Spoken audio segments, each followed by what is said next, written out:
মদিনার সবচাইতে গরিব সাহাবী বেলাল রাদিয়াল্লাহু তাআলা আনহু লজ্জাস্থান ঢাকার জন্য শুধু একটা জামা ছিল, গায়ে দেওয়ার মতো কোনো জামা নাই। এই সাহাবীর মতো গরিব কোন সাহাবী মদিনার জমিনে নাই। এই বেলাল রাদিয়াল্লাহু তাআলা আনহুকে বিশ্বনবী ডেকে বললেন, ইয়া বেলাল আনফিক ইয়া বেলাল লা তাখশা মিন যিল আরশি ইকলালা। ও বেলাল, আল্লাহর রাস্তায় দান করো, কারণ আমার আল্লাহর ধনভাণ্ডারের কমতি নাই।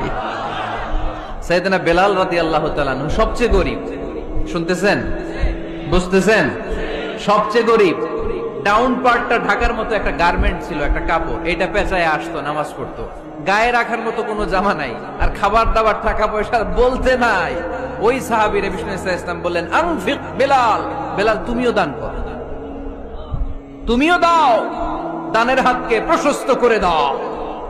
আনফিক ইয়া ইবনা আদম উনফিক আলাইক, হে বনি আদম দাও, দিলে আমি তোমারে দেব। যারা দান করে বেশি তাদেরকে দেয় কে?